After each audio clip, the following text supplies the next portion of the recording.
O lugar que é bom pra mim é onde eu quiser estar. A estrela ainda brilha, ela é quem vai me guiar. Ser guerreira é minha sina, batalhando pra vencer. Tenho voz pra ser ouvida, tenho sonhos pra viver. Não vão mais conseguir me anular, me calar. Ninguém vai me impedir de cantar e lutar. Seja em casa, no campo, na rua ou na praça, chega de mordaça, agora eu vou falar. Porque eu sou mulher pra fazer acontecer. Eu sou uma delas, são elas por elas, ocupando os espaços de poder. Porque eu sou mulher pra fazer acontecer. Eu sou uma delas, são elas por elas, ocupando os espaços de poder. Nesta semana, discutimos sobre ativismo pela eliminação de violência contra as mulheres. Hoje, preparamos um resumo com os pontos mais importantes. O conceito de soberania alimentar ele é um conceito que ele é construído a partir dos movimentos sociais, mais especificamente pela via campesina, e aí ele traz consigo um amplo debate, um debate político sobre o acesso à alimentação. Mas mais do que isso, ele é um conceito que ele coloca que as pessoas, os povos, têm direito a decidir sobre o que plantar, decidir como plantar e decidir sobre o que comer. Essa definição, ela é extremamente política e bastante necessária para contrapor a essa ordem estabelecida, na qual o agronegócio e as grandes corporações de supermercados internacionais definem o que plantar e definem como e o que as pessoas vão comer. Então, aqui no Brasil, nós temos um entrelaçamento entre o conceito de soberania alimentar e o conceito de segurança alimentar. Então, tem alguns movimentos que trabalham também com esse conceito de segurança alimentar, mas aqui nós queremos enfatizar essa discussão que foi trazida pela via campesina, né, que a economia feminista traz para o centro a sustentabilidade. Então, se nós formos pautarmos na história, né, nos anos 80 começa a se discutir o conceito de gênero, e esse conceito de gênero vem para dentro da economia e trata, por exemplo, debates importantes como a questão do trabalho, da mão de obra, onde estão o trabalho das mulheres, que são menos remunerados que os homens, mas a economia feminista, ela traz uma contribuição fundamental, que é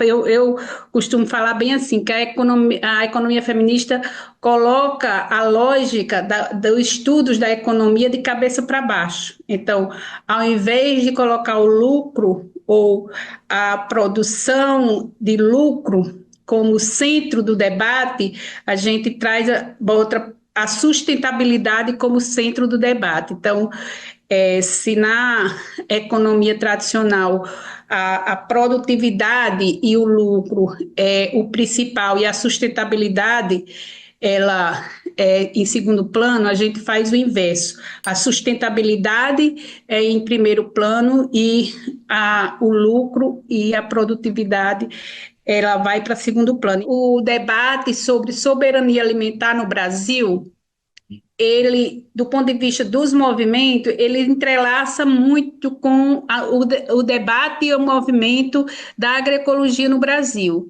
Então, as mulheres, elas estão na frente, né, nesse debate, tanto da soberania alimentar como da agroecologia. E no Brasil tem um protagonismo significativo, sobretudo as mulheres rurais, mas nós temos, e durante a pandemia, ampliou-se, né, a experiência das mulheres nesse debate, das mulheres urbanas inserida nesse debate, né? Então, seja com as hortas urbanas, seja com as cozinhas ecológicas. Mas ainda é um desafio para os movimentos incorporar esse debate como, digamos assim, como raiz. Então, vou trazer um exemplo e já finalizo com ele.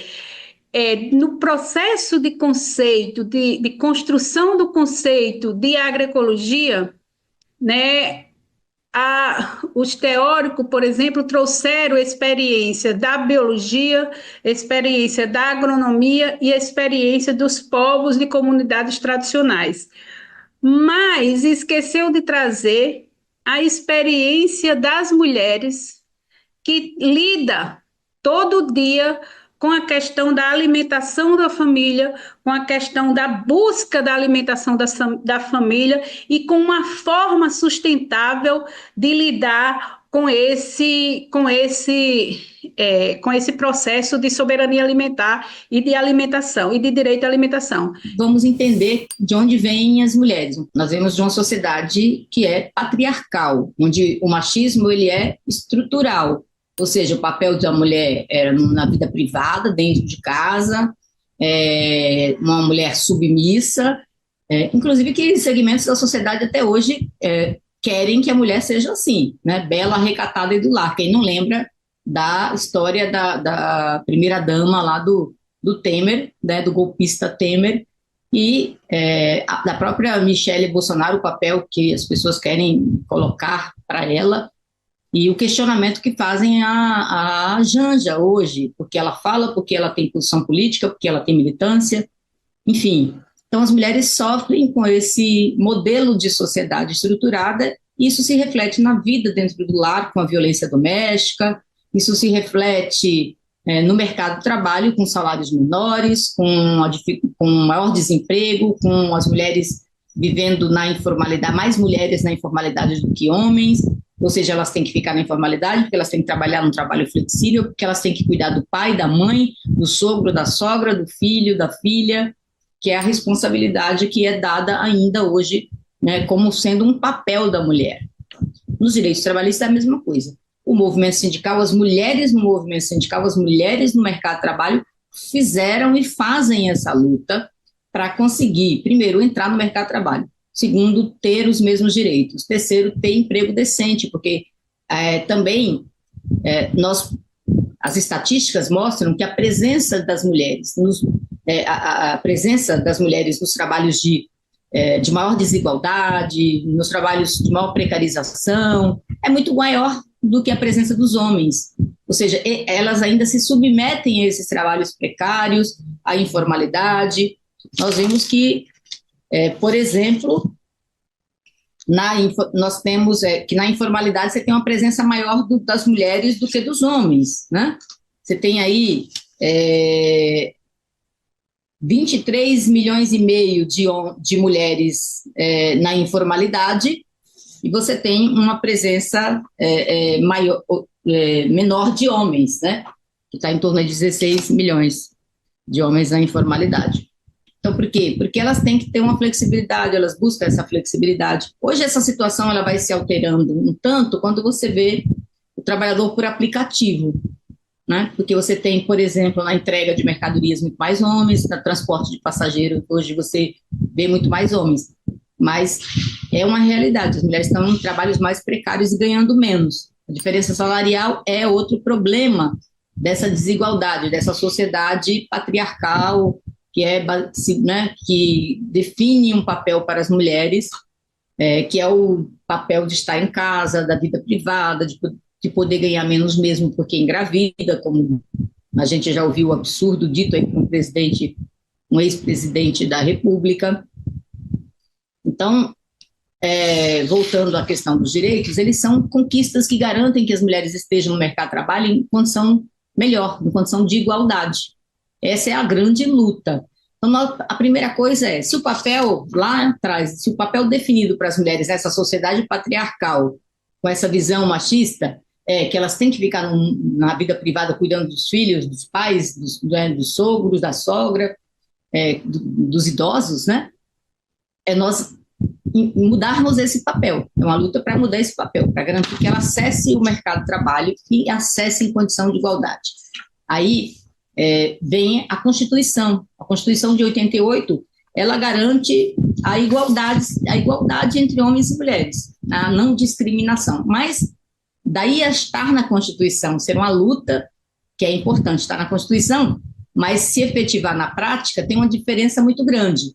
Portanto, a Lei da Igualdade Salarial, que é uma lei agora do governo do presidente Lula, lá no começo de março de 2023, é uma lei muito importante, né, porque ela prevê plano de ação para corrigir a desigualdade salarial entre homens e mulheres. Ela prevê relatório, transparência, um relatório semestral divulgando, prevê que o quadro de funcionários tem acesso a esse relatório. Portanto, o movimento sindical tem acesso a esse relatório. Nós, bancários, por exemplo, na nossa negociação, e a CUT pautou que todas as categorias, nas suas negociações salariais, devem pautar a lei da igualdade salarial, buscar o relatório que as empresas são obrigadas, têm mais de 100 funcionários, são obrigadas a divulgar esse relatório salarial para ver se você tem essa desigualdade entre homens e mulheres, e que o movimento sindical, o quadro de trabalhadores tem acesso, o movimento sindical tem acesso, e nós estamos orientando que todas as categorias busquem esse relatório, busquem a negociação, incluir na negociação a igualdade salarial entre homens e mulheres, para combater exatamente isso, porque quando alguém está trabalhando que ganha menos, é a família brasileira, é o povo brasileiro que está, a classe trabalhadora que está recebendo menos, está deixando de ganhar aquele valor, deixando de receber aquele valor. Os homens recebem mais do que as mulheres, às vezes porque as mulheres têm mais dificuldade para serem promovidas para cargo de gestão, às vezes porque elas optam, porque elas não têm alternativa, por cuidar de filhos, de familiares, enquanto os homens tendem a ter menos essas situações presentes na sua vida. As dificuldades que as mulheres têm no mercado de trabalho estão associadas a isso e a uma certa discriminação, principalmente quando a gente fala de mulheres negras. No passado, isso parecia muito mais associado à escolaridade. Hoje, a gente sabe que, embora esses homens e essas mulheres venham ampliando a sua escolaridade, a gente vem sofisticando formas pelas quais a gente os exclui, muitas vezes ignorando que existem pessoas com igual formação que poderiam estar trabalhando. Dos nossos 103 milhões de ocupados, cerca de 40% estão em alguma situação de informalidade, seja no assalariamento sem registro de carteira, seja no trabalho como empregada doméstica sem carteira, seja no trabalho como conta própria sem carteira, não, sem CNPJ. A maioria dos nossos empreendedores não está formalizado ainda. Só 1/3 deles, 2/3 continuam buscando sobrevivência, nem sempre na situação de conta própria por vontade, muitos nessa situação porque não têm alternativas. Quando a gente fala da informalidade, novamente a gente vai encontrar homens, sejam eles negros, sejam eles não negros, na informalidade. Na verdade, a taxa de informalidade que o IBGE calcula é da ordem de 44% para homens negros, 41% para homens não negros, em geral, brancos e amarelos. Quando a gente está falando das mulheres, a gente acaba encontrando uma situação ainda mais complicada.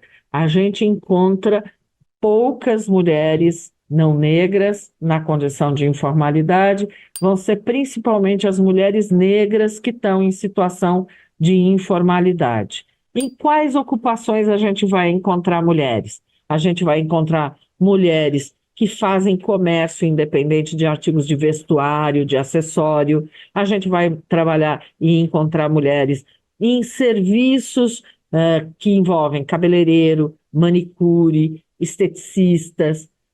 É um conjunto bastante amplo que atua com essas atividades e algumas que atuam como professores particulares ou até como diaristas independentes. A situação dessas mulheres é de encontrar uma forma de não ter nenhum problema no mundo do trabalho, nenhum problema fiscal, e é uma expectativa que se gera de que essa contribuição lhe permita também usar os serviços sociais. A gente também tem um lado talvez um pouco menos brilhante desse processo, que está dentro dos terceirizados. Mesmo entre os ocupados, as mulheres acabam ocupando uma posição mais proeminente entre aqueles que são terceirizados e que, por serem terceirizados, têm uma proporção menor de direitos ao trabalho e, principalmente, têm tempos de duração do trabalho que são menores. Onde que a gente vai encontrar mulheres nessa condição? A gente vai encontrar mulheres nos serviços de limpeza e conservação das áreas públicas, a gente vai encontrar entre as recepcionistas e auxiliares de escritório, entre atendentes de lojas e mercados, copeiras, operadoras de caixa, enfim, ocupações que antes tinham uma presença maior na nossa intermediação e podiam ter rendimentos um pouco melhores do que agora nos momentos de terceirização. Por que eu estou falando de todos esses números? Para chamar a atenção de que há melhora, sim, no mundo do trabalho, com a geração de mais renda e, por isso, até com a geração de mais ocupações. Mas é fundamental que, para elas, haja uma percepção de para onde caminha os pisos salariais. No caso dos autônomos, dos terceirizados, vale muito a pena acompanhar a evolução do salário mínimo. Por quê? Porque o salário mínimo, seja ele como um salário mensal, seja como salário hora, ajuda as mulheres e os homens a definirem preços para os seus serviços e, com isso, tentar continuar uma inserção no mundo do trabalho que as ajude a ter mais renda. Em nossa sociedade, atribui-se o feminino e o masculino ao sexo biológico, o que não é correto e eu vou explicar para vocês. E eu vou dar um exemplo de como que a gente pode entender isso. O chá revelação, que muitas pessoas fazem. Quando o exame aponta uma vagina no feto, já se constrói todo um caminho para uma menina. Espera-se um determinado comportamento feminino, os símbolos e as performances. E o mesmo acontece quando a gente identifica um pênis no exame do feto. Então, espera-se as performances e símbolos ditos os masculinos. E sobre a performatividade, a gente entende como uma chave normativa de compreensão da própria fundamentação do gênero, baseado no processo de repetição e citação das normas. Uma essência presumida do masculino e do feminino é feito com um conjunto de discursos que promovem as distintas formas de ser homem e ser mulher. Ou seja, a performatividade ela é um conjunto de características, de ações, de comportamentos. E o homem ser o símbolo do patriarcado, ele precisa performar determinadas características. O homem ele deve ser agressivo, sem responsabilidade emocional ou afetiva, sentimento, ele é autorizado a ter esse sentimento de controle, de posse, enfim, performances que não são saudáveis, nem para eles e nem para as mulheres. Então, vamos dizer, gente, essa masculinidade tóxica, o homem ele não pode ter características femininas, né? Muito se diz sobre o homem afeminado. O homem afeminado, ele não faz parte dessa masculinidade, né, hegemônica. A gente precisa entender, né, como que a gente pode transformar punições em educação. É muito nítido, gente, a gente perceber que a prisão por si só, ela não educa.